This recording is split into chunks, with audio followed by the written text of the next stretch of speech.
Hello, my friends. It is Jenna with Lobsterman's Wife. I have another recipe for you. Very excited to share it. It is a seafood pasta salad. I actually got this recipe from my friend, Angela, and she called it a macaroni shrimp salad. So I've done a little variation on it, but cannot wait to share it with you folks. My first thing is my big bowl. I use this huge bowl all the time. I'm probably not gonna serve the macaroni or the pasta seafood salad in it, but I love mixing things in it because it's just so big. All right, so I cooked up the lobster shaped pasta. They are so cute. Here, let me show you these a little closer. So you can get these online, but here in Maine, we get them at our Maine Adventure store. It's called Rennie's.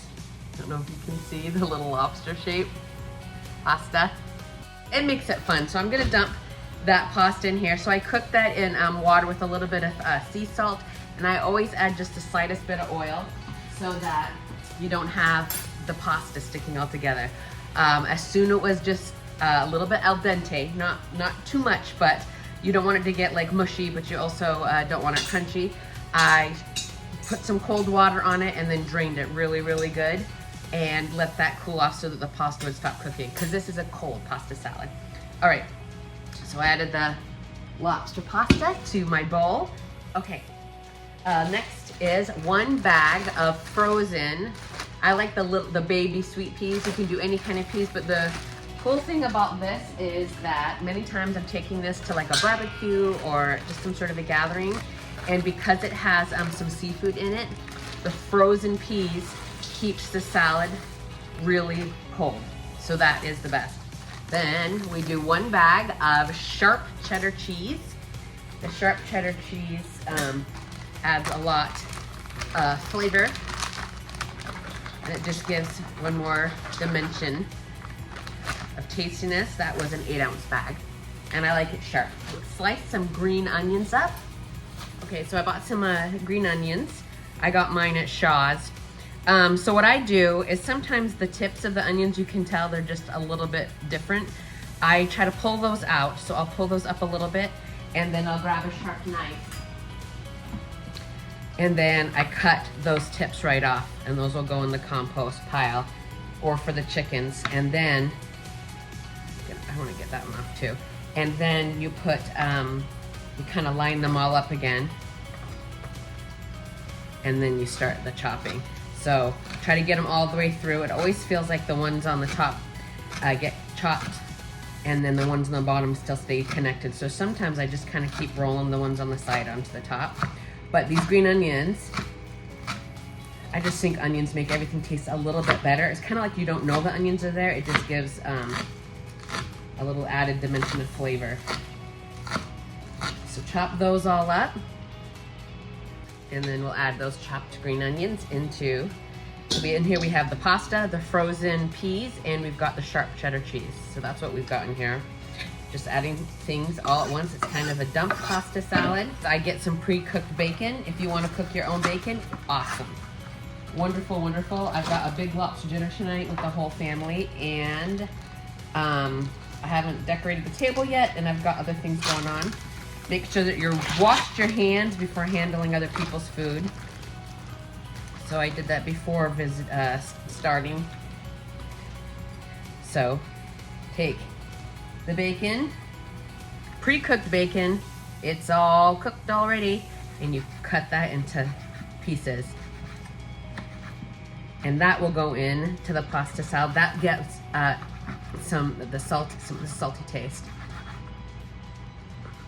I don't know if you've noticed, like I have, that a lot of seafood dishes, like chowders or whatever, like I just know when my mom makes fish chowder, the first thing she does is she sautés like some salted pork or something like that, and then in the drippings of the salted pork, she will cook the onions or something. So that little layer of the salt and the pork, and maybe it's also just a little bit of fat in there, is nice. But these are all pre-cooked, and I like that as a time-saving trick.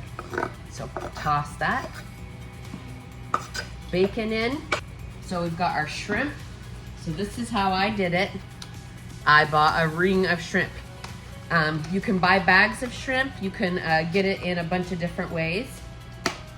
But the reason why I like this is because sometimes, I think, have you ever made this mistake, is you buy shrimp and you didn't realize that it still had the tail or that it wasn't deveined yet, and that is really upsetting. All right, the reason why I like these shrimp is because they're all cooked.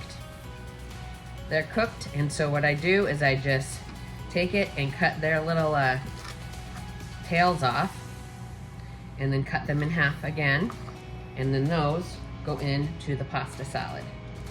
So I grabbed maybe, I don't know, 5 or 6 or whatever. These ones have been thawing.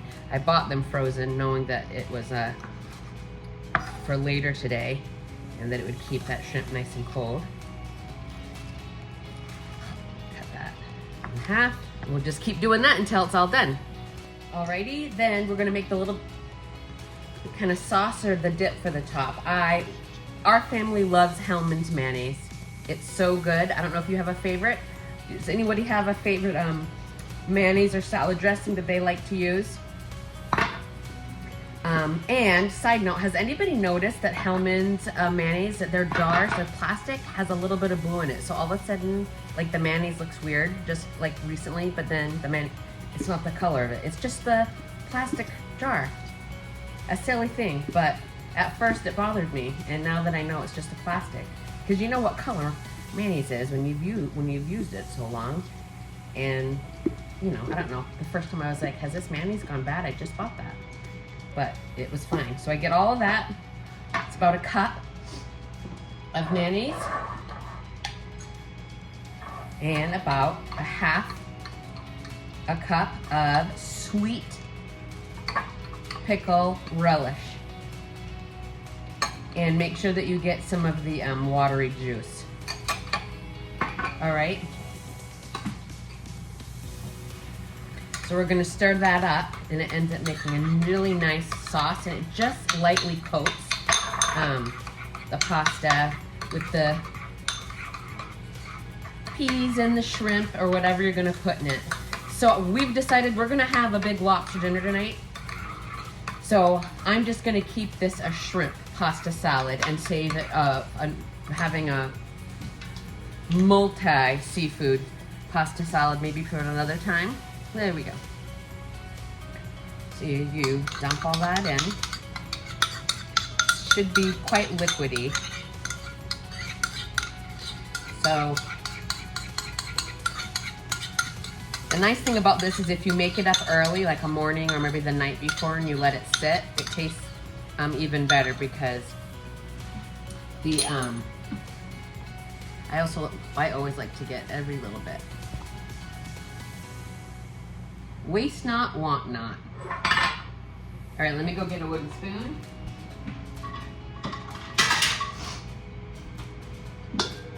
And then you just toss it. And remember that the shrimp was cold and the peas were cold. I'm gonna get some nice Himalayan salt.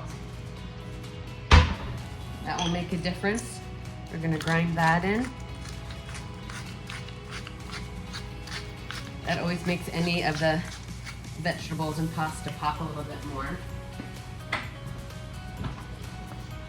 We're gonna toss that up. So this is a lot of fun. It seems to always be a hit. I use 1 box or pound of pasta. And many times when I'm making it for a larger group, I just double it. And it goes really far. And the cool thing about this is even the next day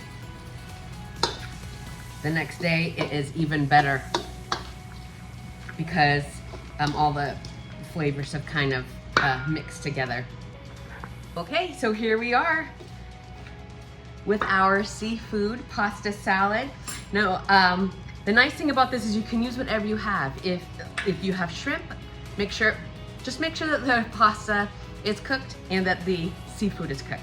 So if you have lobster, use lobster. If you have shrimp, use shrimp. If you have scallops, use scallops.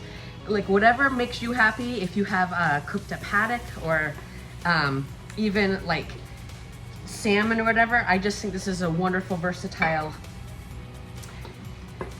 salad because you can use whatever seafood you have on hand. Sometimes when I was away from home, I would even make this up and I would buy the little canned shrimp. You can buy canned, like in the cans, like, you know, like tuna fish or chicken or whatever, but you can get clams, you can get shrimp, you can get different seafood, and that goes nicely as well. All right, so here we go. Let's get a perfect bite that has some peas, some green onion, some bacon, and a piece of shrimp.